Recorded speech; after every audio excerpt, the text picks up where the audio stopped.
Okay. We had on Friday a picture of the data from the AI scoring from our module 7 in DT100 experiment that showed us the AI score compared to number of years of experience for an applicant. And I asked, are these related? But think about this in general. Back in chapter 3, we took bivariate data and made a scatter plot.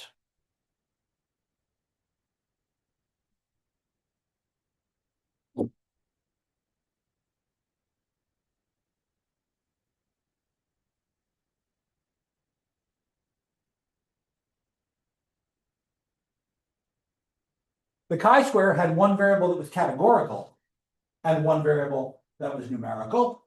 Our ANOVA had category and number. Now I have numerical and numerical. And so the question is, can I find not just a relationship, but a specific relationship? We made scatter plots back in chapter 3. And we were able to look at the data and go, is something going on? Or is something unusual happening? On page 457, page 458, I've got a couple of particular examples of scatter plots. Page 457, figure 12.1. Here is a scatter plot. How many brands do they carry at this golf store, golf shoe company? And what's the revenue? And I can look at and say, hey, I think there's some sort of relationship between the number of competitive brands you carry and your overall revenue. But clearly something weird is happening at least once, right?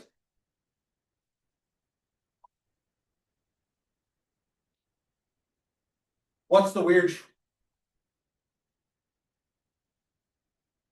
Wait, you were nodding your head. Want to jump in? What's the weird? Aha! The hell's going on here? They're making money hand over fist, and they're not carrying as many competitive brands as others that are making less money. So while I would like to say there is a relationship, there is clearly an outlier here. And if I include all of this data, that outlier is going to have a significantly large effect on my analysis of what's going on.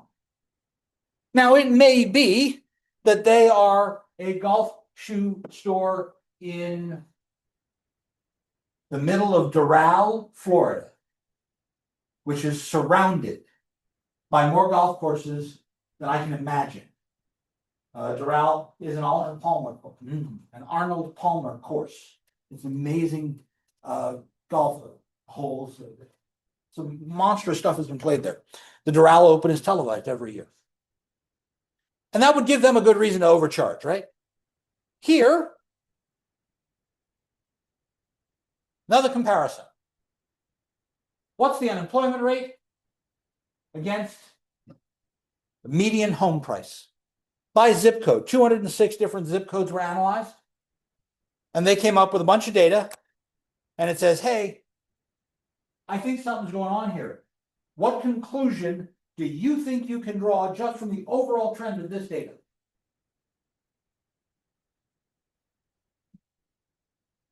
Jacob? The higher the unemployment rate, the lower the median home prices. It sure looks that way. The higher the unemployment rate, the lower. I mean, it looks kind of like the data goes this way. But again, that's weird, isn't it? That's also weird there. It's almost like we've got 3 or 4 of these that are really at the top edge. Everything else is below them. Again, these will create undue influence on our data if they are significantly, and there's a good question, what do I mean by significant? Significantly different. Okay, I will freely admit, chapter 3, 2.5 months ago. Dig back into your memory banks. I'd like to know how these ideas are related. And we constructed this big ugly formula for correlation coefficient. This sucks. And I told you rather bluntly, I don't want you to actually ever calculate this. Doing this calculation by hand is nauseatingly tedious. However, it turns out that this particular formula here actually has a nice visual interpretation. I want to consider my two sets of data. I've got unemployment rate by zip code, right? And I've got median home price by zip code. I can take the average of those data. I can get the average unemployment rate. Given that my unemployment rates here are between 0 and 8%, I'm going to go with the average being somewhere under 4 because it looks like there's more on this side than this side, right? And I've got the average of the home prices. That's what these numbers are, X bar and Y bar. X bar is the average unemployment rate, Y bar is the average home price. I subtract those from all of the data. What the hell does that do to my picture? It moves my picture so that the average is at 0. So it takes all those dots and it drags them across the screen to wherever the average point is now exactly at 0, 0. And I think of everything that's coming out from 0. So imagine on this picture that we redraw the axis. I'm making a guess.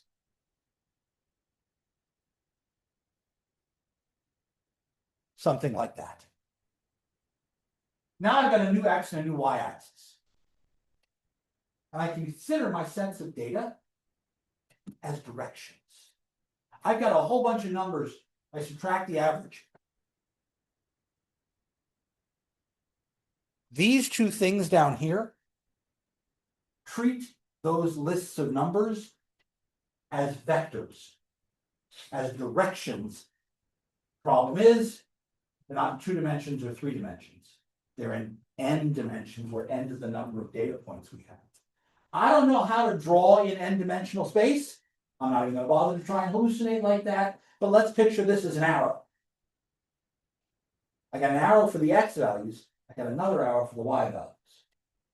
If I give you 2 arrows, I can ask you for the angle between them. Now, how far apart are these two? If the angle is fairly small, then they should be going in roughly the same direction, shouldn't they? If the angle is really big, then they should be going in opposite directions. Median home price did what when my unemployment went up?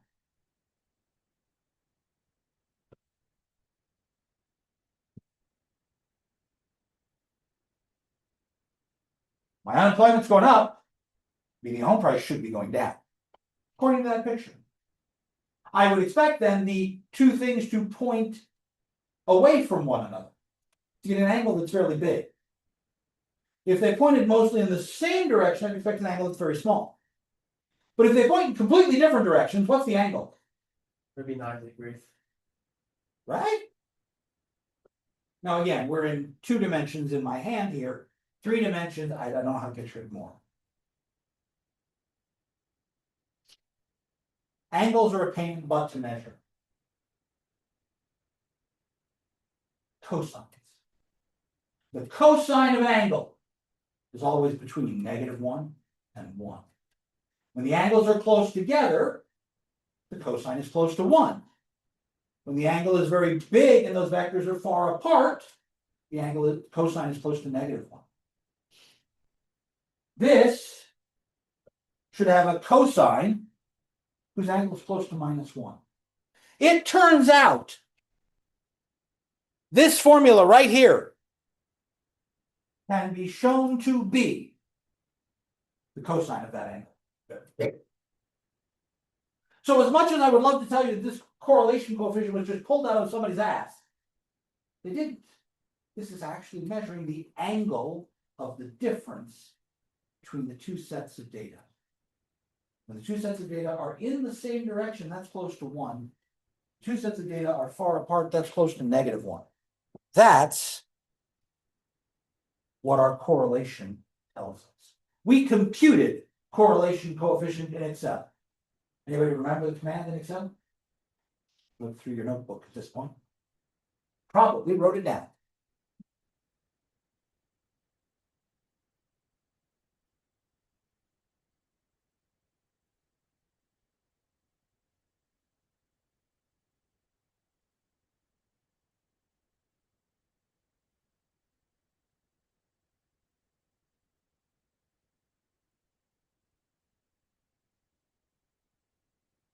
It should be all the way back in the section in chapter 3 on scatter plots.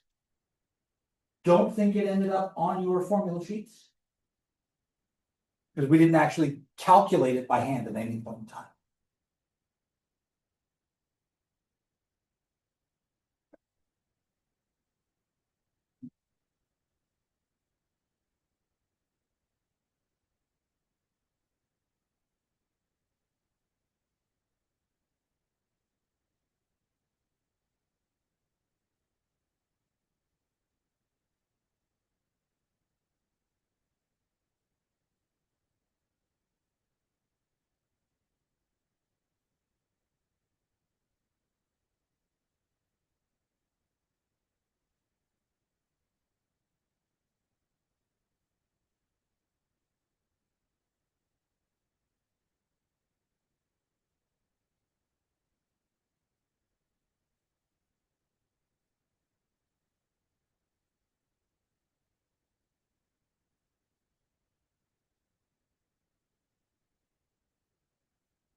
You don't have to have that formula written down. I just need to know how to get it. It's like deep row. And then you put a red one, that's the right too.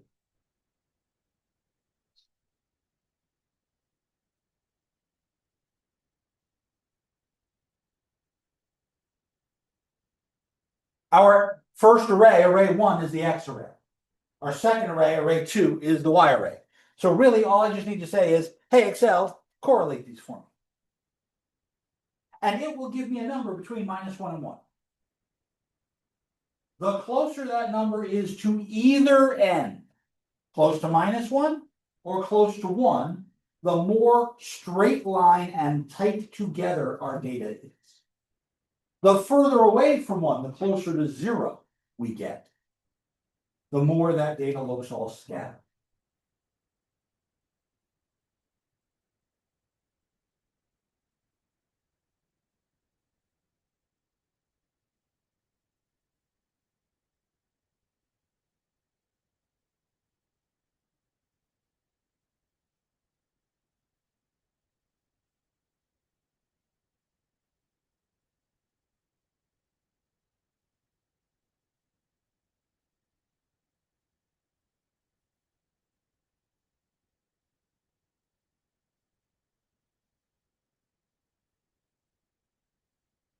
So if I have a correlation that's, say, 0.9, I should get stuff that's tightly bundled together around the line that's going up.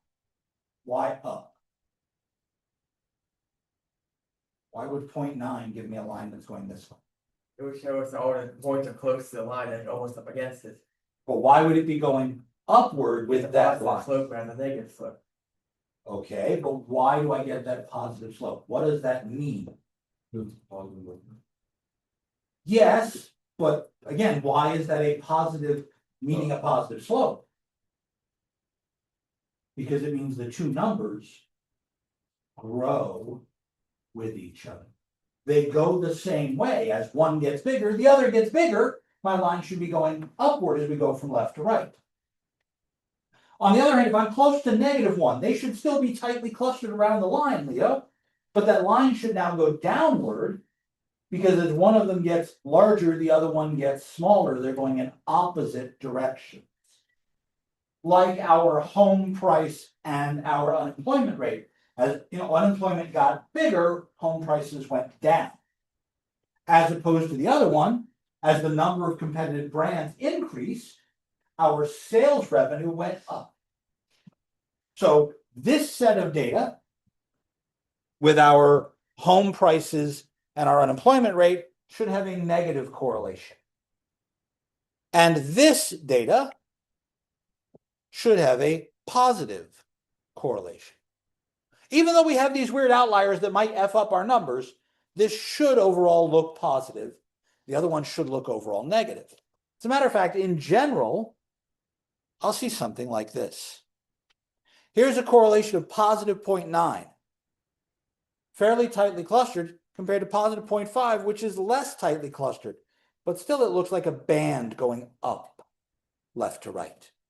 This is correlation coefficient of 0. There's no true connection between X getting bigger and Y getting bigger, or X getting bigger and Y getting smaller. Here are negative correlations.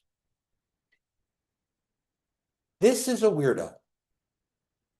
Because what do you see going on here? Like almost in the shape of like a parabola upside down. That looks like a curve. It still says the correlation is 0. Okay, here's a problem. This particular correlation formula only looks for straight line behavior. If I want to try and evaluate something that isn't in a straight line, I need to transform the data. I can't do our Pearson correlation using anything other than a straight line relationship. That's why I underlined line here. Because I can get data that looks really, really, really patterned, but that pattern isn't a line. Pearson correlation is going to be D.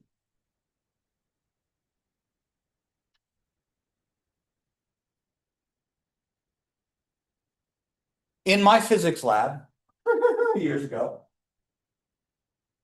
there's a plug on your graphing calculator, right? There are 2 of them nowadays. You've got a USB plug. You should also have what looks like a headphone jack plug.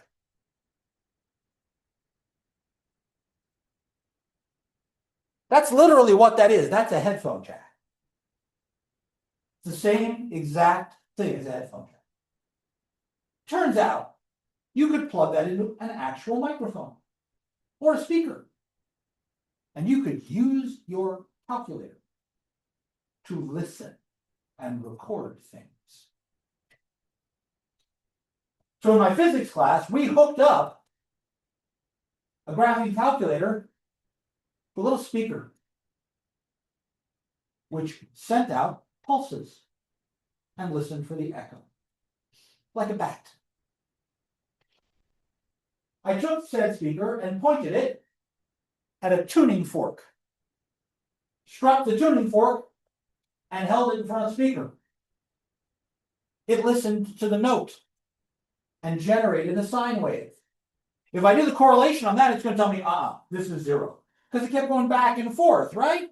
The data is all over the place. My physics teacher asked me what note it was. So we had to figure out the frequency and the period based off of the data we collected.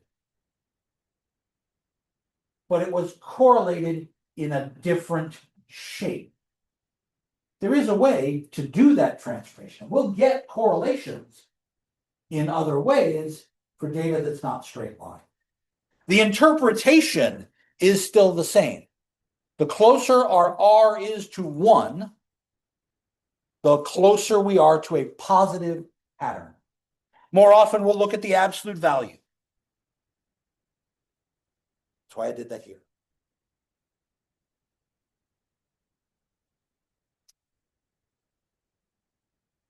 Question.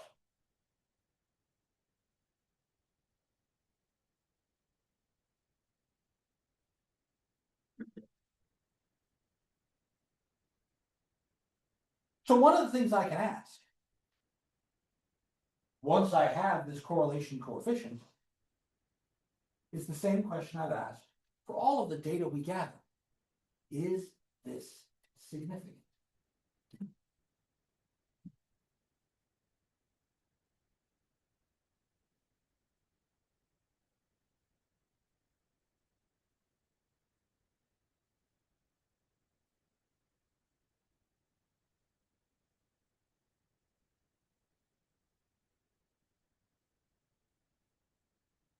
Okay, a general question. How do I know if something is significant or not? And divided by n capital. Little n over capital N tells me whether or not my population is effectively infinite. You've been asked questions in the past several chapters. Is this a significant, statistically significant something? William? Use the form like a t cap, use the r times root of n. All that. Two. Hold that. I got to do a test. A t-test or a z-test. I've got to test something and find out a p-value or a t and a t calculated and a t critical or an f or a z. That's what we've been doing with hypothesis testing this whole time. Is this significant? Means I got to test something.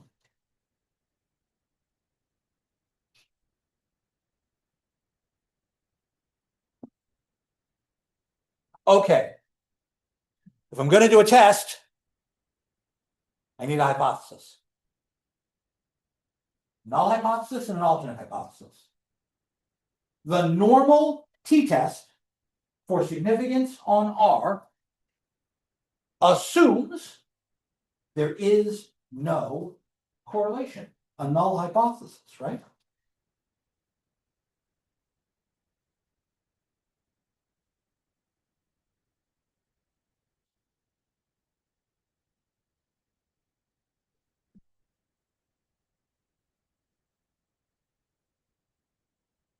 I am testing like I had a mu zero and a sigma zero and a S sigma 1 and a sigma 2. I'm going to use R0. The textbook uses a Greek letter rho, but a Greek letter rho to me looks like a P, and damn it, I use P for other things. P values are for probabilities, P is proportion. This is getting annoying to use the same letter over and over. So I changed this. In the book, they'll use that symbol. Looks like a slanty looking P. I'm going to call it R0. Like we called it mu zero.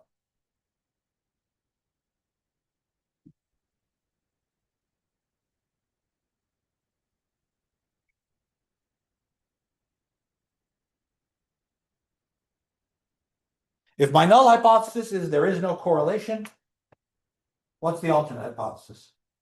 It would be R3 does not equal 0. You got it. This is a two-tailed test.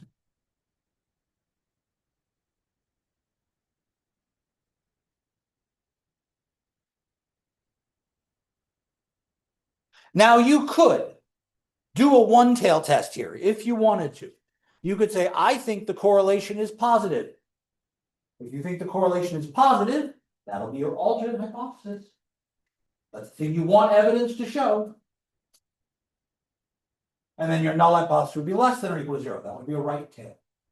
If you think the correlation is negative, then you do a left tail test. My alternate hypothesis would be left tailed. And then I'll do exactly that. I'll create a t calculated value. Now this is a formula. I don't know where it came from. I at least understood where the z and the z calc and the t calc originally that we were doing in proportions came from. It's difference divided by standard error. But when I look at this formula,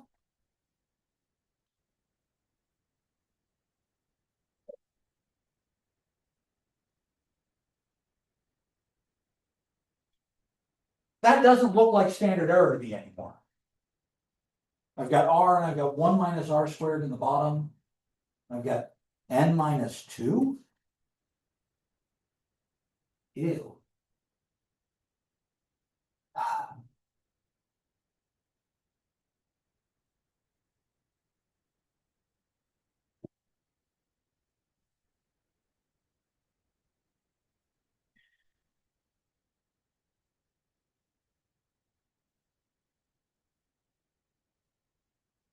Well, okay.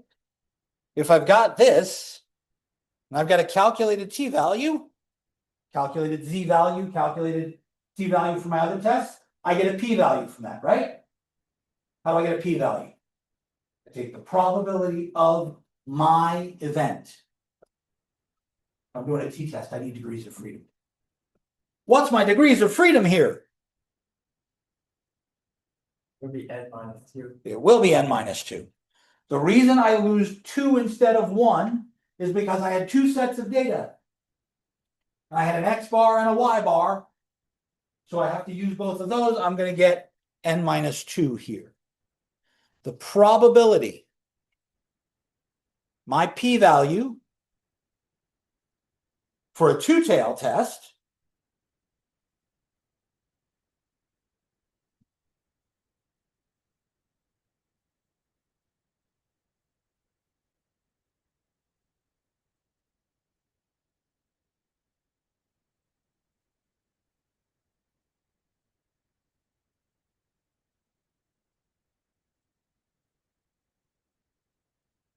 okay, what the is going on here? The reason I'm multiplying by 2. Two-tail test. I want the probability that I'm inside the right tail off to that side there. I will also tell you rather bluntly that this other option is to use the two-tail test because there is a two-tail command.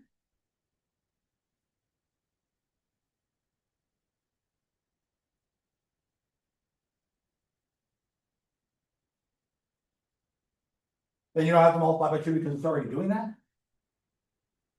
But that command has trouble with negative numbers. So you might have to give it the absolute value because this could be a negative here, right? Our R value. So if this is negative, this may work on you. Excel has not worked that out since I last did this.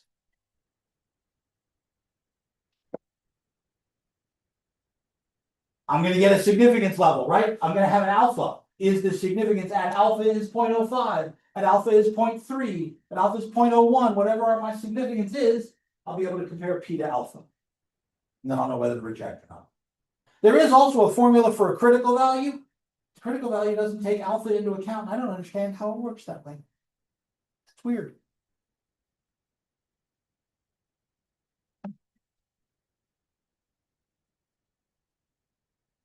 Questions?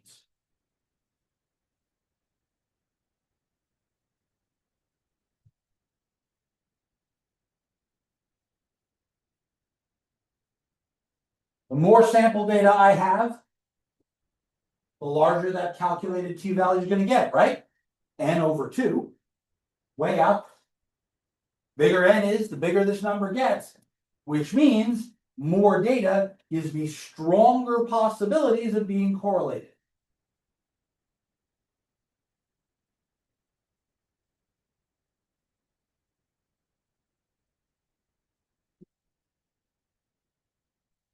Questions?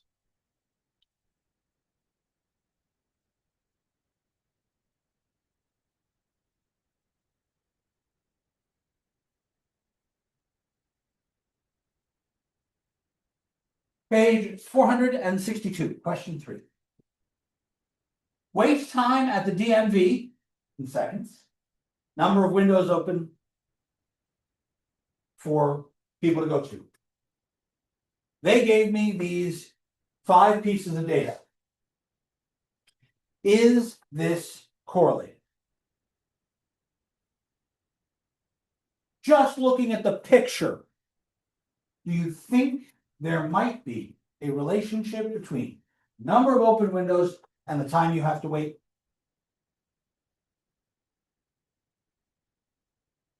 It's really very little data here.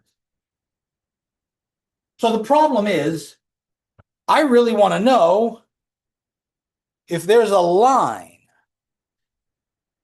that kind of fits me. There are 5 dots here. I could take any 2 of them. Right? There are 10 different ways for me to pick 2 dots out of this pile. 5C2. And I can draw a line between those 2 dots. But notice that if I draw a line between these 2 dots, that's going to give me a very different thing than if I draw a line between these 2 dots or these 2 dots.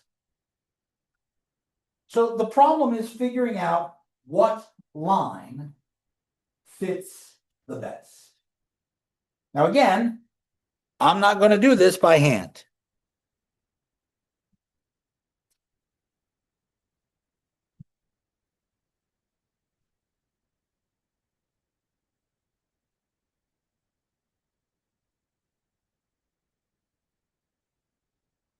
Here's the data for that exact problem. All provided to me. I want to know if these are correlated. Jacob, what was that command again? Well, CORREL, the beginning of correlation, right? So I just start typing the word. As soon as I type the parentheses, it says, oh, array 1, array 2. So I'm going to highlight array 1, comma, array 2. Before I hit enter, do we have a guess? Should this number be positive? Should this number be negative? Should this number be fairly close to 0? Again, I have to think about what the picture looked like. Negative? I got 1 bid for negative. Let's find out. Yes, the answer is negative. Not only is it negative, is it closer to -1 or closer to 0?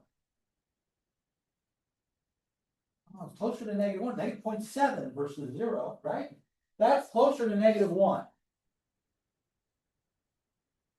So I'm pretty sure that tells me that, yes, I can draw a picture, scatter plot here, but these are related.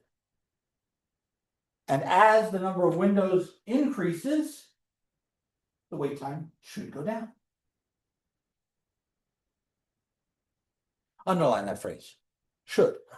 Because clearly, as we saw in the actual picture, I opened another window, wait time went up. At least once. Maybe it was just a bad day at the office that day.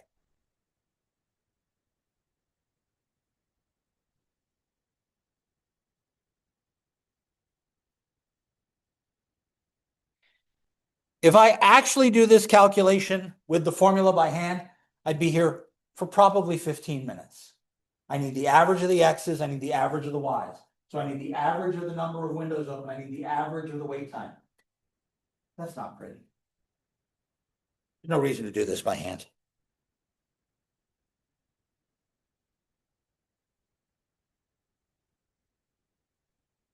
Same idea. I have an annual percentage return on a mutual fund. I have last year's returns on the x-axis and this year's returns on the y-axis. I know that whenever I hear an ad for a financial company, they always say, past performance is not an indicator of future results. Is how you did last year going to tell me how you do this year? Are they related? If you did better last year, do you think you'll do better this year? Just based on the first quarter alone, right? First quarter last year versus first quarter this year.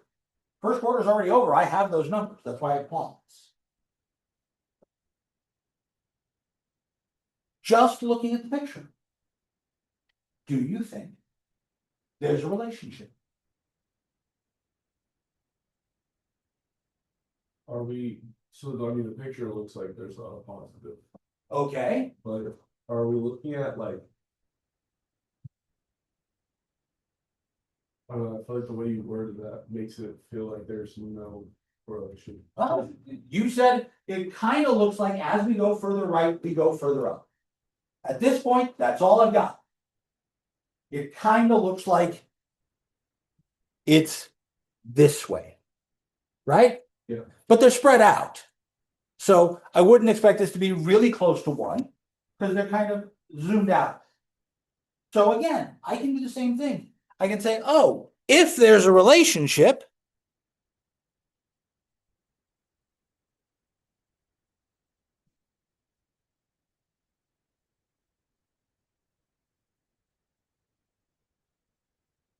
we can figure out what it is.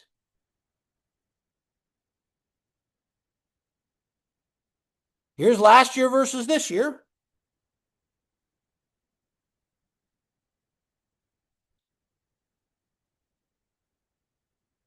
Correlation between last year's scores and this year's scores. It's a positive number, almost exact in the middle, 0.53. It's just barely closer to 1 than it is to 0, right? So there is a relationship.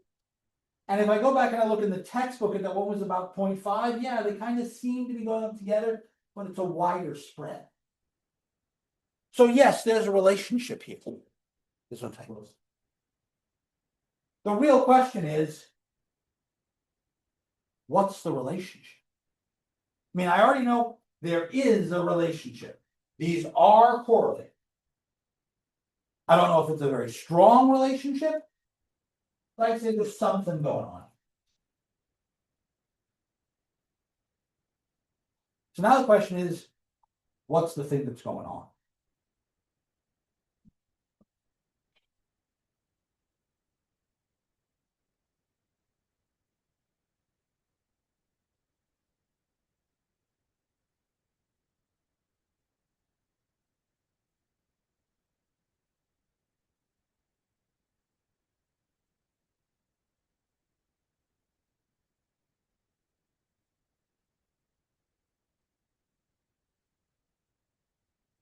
Okay. So my goal is to say that there's some sort of relationship between last year's performance and this year's performance. Number of windows and waiting time. Number of years of experience and score given by the AI. I'd like a linear model. And so a linear model, wait a minute, that's the equation of a straight line, right? Equation of a straight line is slope and intercept. Y equals mx plus y. I should be able to draw a straight line. But really, what we've got is some predictor. How many windows are open? How did they do last year? How many years of experience did? And our response variable, just like in our ANOVA, our response variable was a category. A number that came out based on a category rather than a number coming out based on another number. So here, I'm going to let my response variable, that's our Y, and I've got our predictor,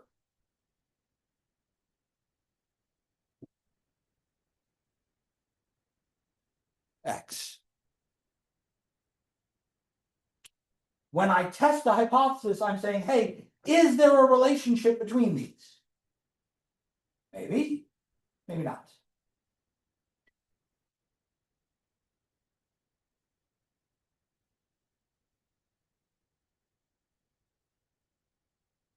But if I can build this line, what does it mean? Let's assume for a moment that I can take the data we had for last year's performance and this year's performance for those mutual funds. And I can say there is a relationship. We saw the correlation was 0.53. And I can build some equation.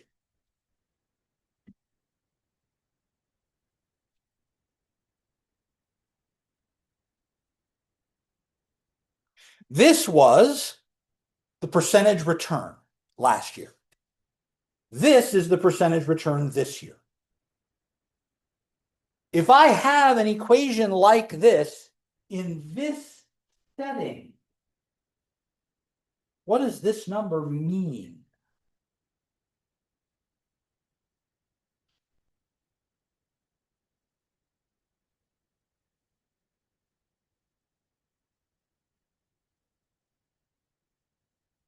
This number right here.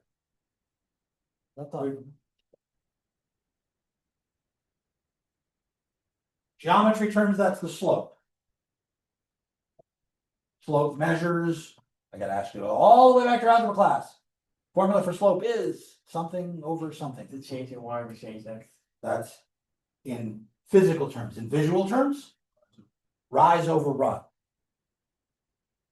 In this setting, Leo, we're going to say something about this setting. What does that M mean here?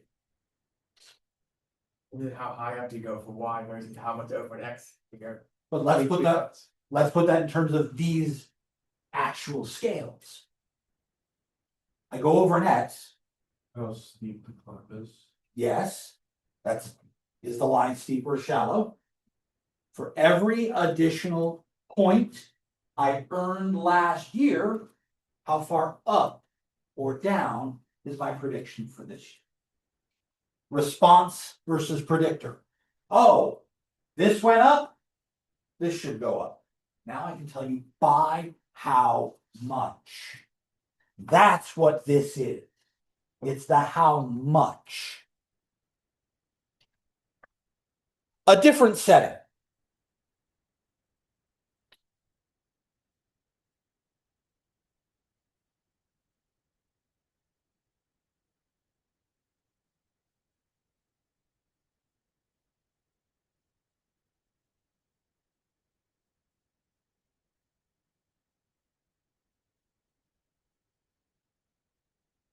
Please notice I have changed the way I write my equation ever so slightly.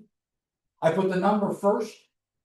So instead of writing it mx plus b, I wrote it b plus mx. It's still the same equation. I just switched the place of those two numbers. This says that a model for home prices is $125,000 plus 150 times the square footage of the house.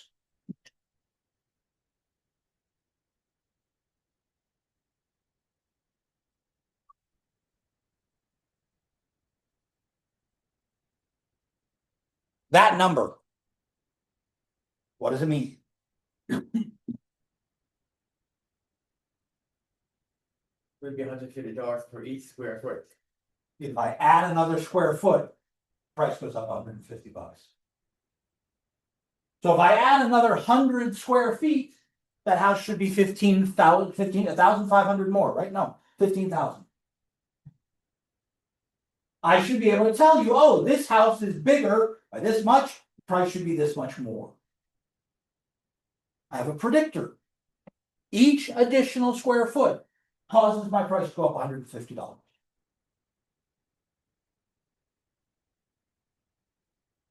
What's that number mean?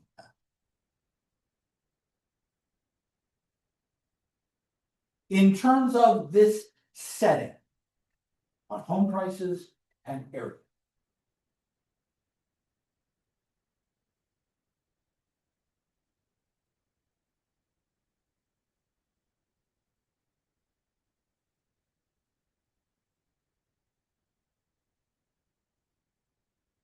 It'd be like the base price that you start with. Then you build from that depending on how many square feet you would have. So that's the price of the land without a house on it at all, right? That's the price at 0 square feet, $125,000. Now we can start talking about how big is the house you want. You want a little shack? or a McMansion. We can figure it out somewhere in the middle there, right? But that's the price as if my square footage was 0. Sometimes those numbers are meaningful in the setting we are in, and sometimes they aren't. An example.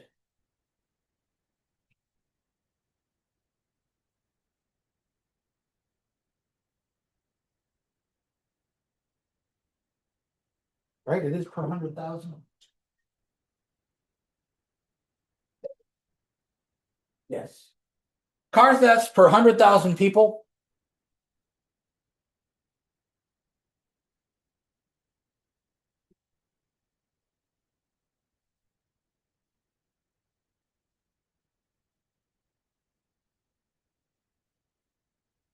Is 1667 minus 35.3 times the median age of people in that area.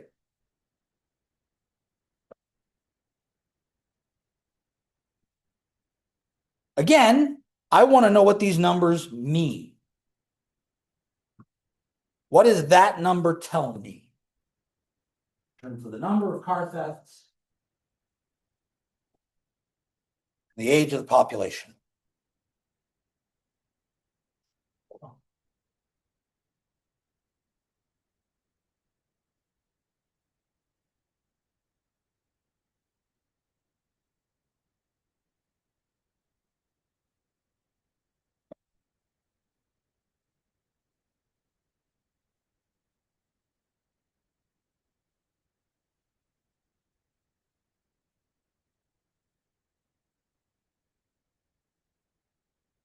Think of it as a slope. What does this slope mean?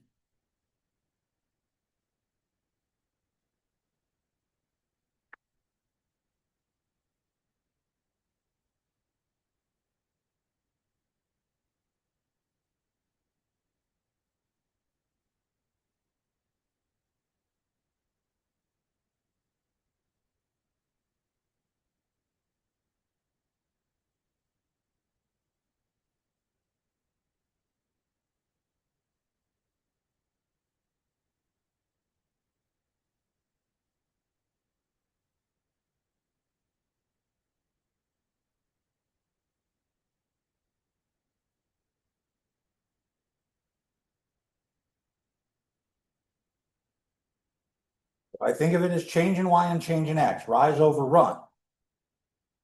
That's our y value. That's our x value.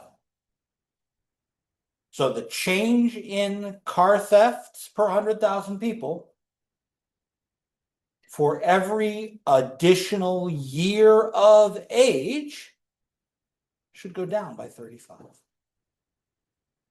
The older the population, the fewer car thefts there are. Most people who steal cars are not 70. What is this number?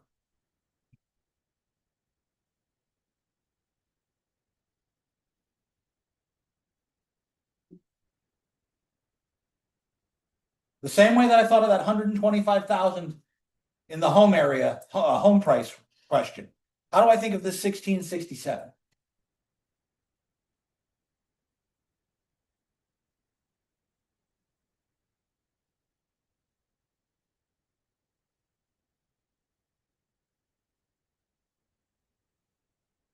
Which numbers of cars stolen?